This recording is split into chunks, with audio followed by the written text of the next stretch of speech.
누가복음 22장의 말씀은 가룟 유다의 배반 사건으로부터 시작하고 있습니다. 유대인들의 가장 큰 절기였던 유월절과 무교절이 다가오고 있었습니다.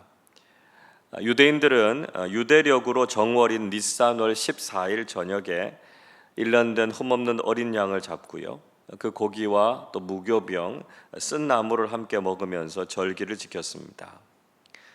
출애굽의 은혜를 기억하면서 지켰던 절기죠. 그리고 유월절 이후로 7일 동안 무교절이라고 하는 절기를 이어서 함께 지켰습니다. 대제사장들과 서기관들은 예수님을 미워해서 어떻게 하면 예수님을 죽일 수 있을까 의논했다 말씀하지요. 2절이 이렇게 기록합니다. 대제사장들과 서기관들이 예수를 무슨 방도로 죽일까 궁리하니 이는 그들이 백성을 두려워함이더라. 그들이 예수님을 쉽게 죽이지 못하고 고민하고 있었던 이유가 무엇이었습니까? 왜냐하면 그들이 백성들을 두려워했기 때문이었다 말씀하고 있죠. 예루살렘의 많은 사람들이 예수님을 선지자로 생각하고 있었기 때문에 혹시 예수님을 죽이면 데모가 일어날 수도 있었습니다. 그래서 백성들을 자극하지 않는 범위 내에서 효과적으로 예수님을 제거할 수 있는 방법이 무엇인가에 대해서 그들이 궁리하고 있었던 것이죠. 그런 그들에게 희소식이 들렸습니다. 3절 보십시오. 12 중에 하나인 가룟인이라 부르는 유다에게 사탄이 들어가니. 예수님의 12 제자 중에 하나인 가룟 유다에게 사탄이 들어갔습니다. 그래서 예수님을 배신하려고 하는 마음이 생긴 거죠. 유대 종교 지도자들은 뜻밖의 아주 좋은 기회를 얻게 됐습니다. 유다가 예수님을 배신하는 과정에는 사탄이 틈을 탔다 이렇게 말씀하고 있습니다. 우리도 예수님에 가까이 있고 신앙생활을 하고 있다고 해서 방심해서는 안 된다는 것이죠. 언제든지 사탄은 우리의 마음을 노리고 있습니다. 우리는 사탄에게 우리의 마음이 빼앗기지 않도록 우리의 마음과 믿음을 잘 지켜야 한다는 것이죠. 가룟 유다는 유대 종교 지도자들에게 가서 예수님을 넘겨줄 방법에 대해서 의논했습니다. 유대 종교 지도자들은 뜻하지 않게 얻은 좋은 기회에 대해서 환호했습니다. 자신들이 직접 나서서 예수님을 공격하는 것이 부담이 됐을 텐데 제자 공동체 중에서 배신이 일어난 것이니까요, 핑계를 대기에도 좋았을 것입니다. 그리고 내부자의 정보에 의한 것이었기 때문에 그보다 더 확실하고 좋은 정보도 없었을 것입니다. 가룟 유다가 예수님을 배신하게 된 결정적인 이유가 무엇이었습니까? 5절은 이렇게 말씀하지요. 그들이 기뻐하여 돈을 주기로 언약하는지라 말씀하고 있습니다. 유다가 예수님을 넘겨줄 방도를 알려주었을 때 유대 종교 지도자들은 기뻐하면서 그에게 돈을 주기로 약속했습니다. 즉 유다는 돈 때문에 예수님을 배반한 것이었습니다. 유다는 원래 제재 공동체의 회계를 담당했던 사람이었죠. 그런데 돈 문제에 있어서 그는 정직하지 못한 사람이었습니다. 요한복음 12장의 말씀에 보면 한 여인이 와서 예수님의 발에 향유를 부어드리지 않았습니까? 요한복음 12장 4절부터 6절은 이렇게 말씀합니다. 제자 중 하나로서 예수를 잡아줄 가룟 유다가 말하되 이 향유를 어찌하여 300데나리온에 팔아 가난한 자들에게 주지 아니하였느냐 하니 이렇게 말함은 가난한 자들을 생각함이 아니요 그는 도둑이라 돈괴를 맞고 거기 넣는 것을 훔쳐감이러라 말씀합니다. 성경은 가룟 유다를 가리켜서 도둑이라고 이야기합니다. 돈괴를 맡고 있었는데 자기의 사적인 이익을 위해서 돈을 훔쳐가는 일을 했다는 것이죠. 그는 평소에도 제자 공동체가 사용하는 공금에 손을 대는 일이 많았습니다. 그리고 예수님의 인기를 이용해서 더 많은 돈을 모으려고 하는 욕심도 가지고 있었습니다. 그러나 예수님께서는 돈에 대해서 경계하라 이렇게 말씀하시면서 꼭 필요한 경비 이외에는 도무지 돈을 모으려고 하지 않으셨습니다. 아마도 이런 모습이 유다에게는 큰 불만이었을 것입니다.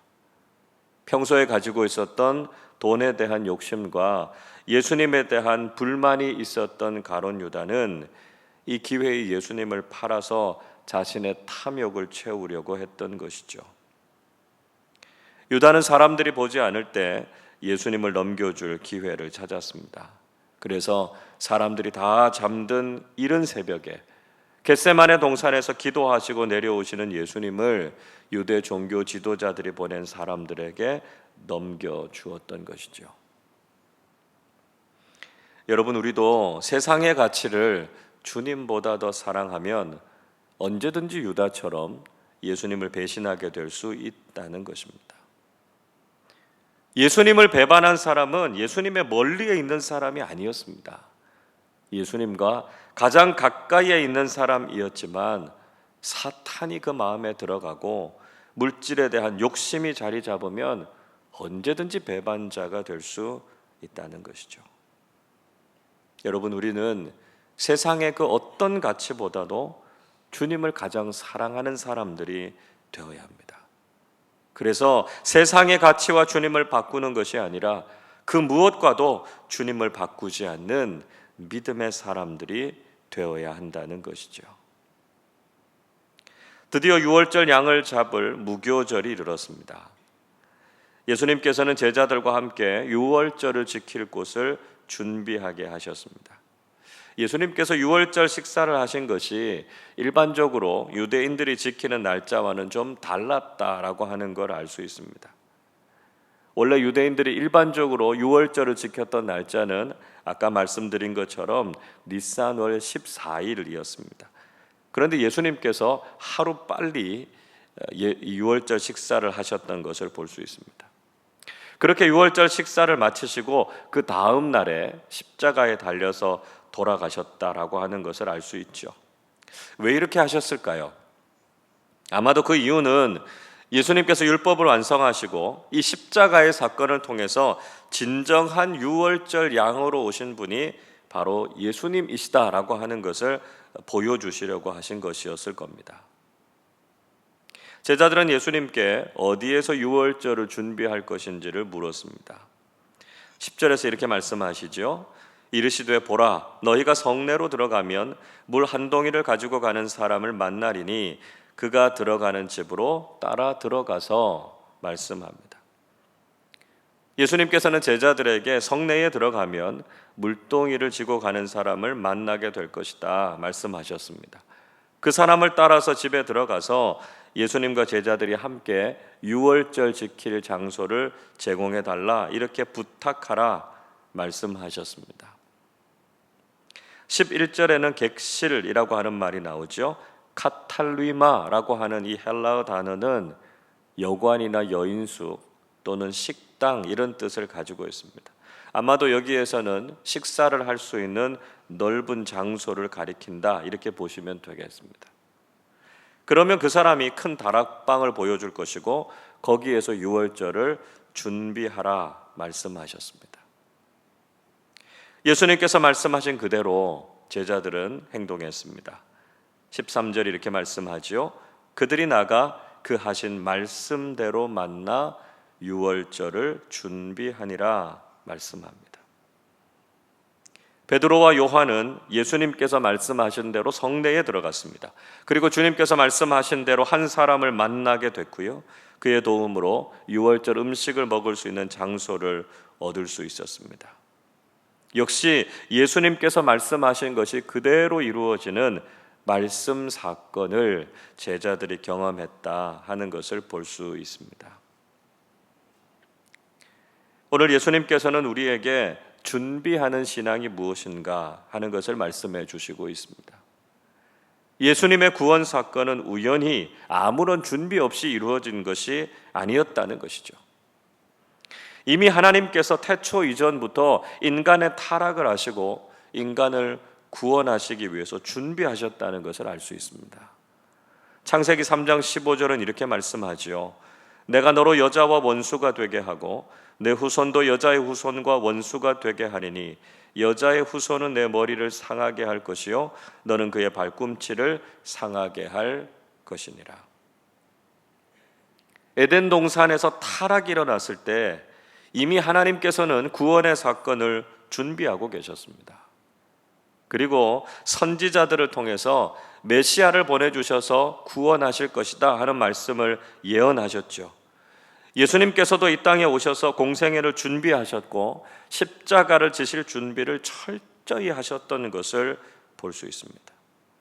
이렇게 하나님의 구원 사건은 철저한 준비와 헌신을 통해서 이루어졌다는 것을 깨닫게 됩니다. 여러분, 우리도 늘 주님 앞에서 준비된 신앙인들이 되실 수 있기를 바랍니다. 하나님께서는 우리에게 앞으로 어떤 일들이 일어날 것인지를 말씀해 주셨고요, 그 일을 믿음으로 잘 감당하라 부탁하셨습니다. 하나님께서 구원 사건을 준비하셨던 것처럼, 예수님께서 유월절을 준비하셨던 것처럼 우리도 순종함으로 믿음의 길을 준비하는 사람들이 되어야 한다는 것이죠. 그래서 주님께서 우리에게 명령하신 것을 지키고 이루는 사람들이 되어야 한다는 것입니다. 오늘 이 새벽에도 우리가 믿음으로 잘 준비된 사람들이 되어서 하나님께서 우리에게 맡겨주신 사명, 하나님께서 이루시고자 하는 그 일을 위해 귀하게 쓰임받는 사람들이 되실 수 있기를 바랍니다. 믿음과 성령 안에서 잘 준비되어져서 하나님의 영광을 위해서, 주님께서 믿고 맡겨주시는 귀한 사명을 위해서 아름답고 귀하게 쓰임받는 우리 모두가 되시기를 주님의 이름으로 축원합니다. 기도하겠습니다. 사랑과 긍휼이 풍성하신 아버지 하나님, 저희들은 늘 주님을 떠나고 실망시켜 드렸지만 그런 저희들을 위해서 아낌없이 십자가의 사랑을 베풀어 주심을 감사드립니다. 때로는 세상의 가치를 주님보다 더 사랑해서 주님을 등지고 세상을 사랑하며 살아갔던 저희들의 모습을 긍휼히 여겨주시고, 이제는 세상 그 무엇보다 더욱 주님만을 사랑하는 신실한 믿음의 사람들로 살게 하여 주시옵소서. 저희들의 구원을 위해서 철저히 준비하시고 완전히 순종하심으로 그 길을 걸으셨던 주님을 본받아서 우리도 하나님께서 맡겨주신 사명을 위해서 잘 준비되고 주님의 영광을 위해서 귀하게 쓰임받는 삶 살게 하여 주시옵소서. 늘 주님의 십자가의 은혜를 기억하게 하시고 저희들의 삶으로 십자가의 사랑을 실천하는 경건한 믿음의 사람들 되게 하여 주옵소서. 감사드리며 우리 주님 예수 그리스도의 이름으로 기도하옵나이다. 아멘.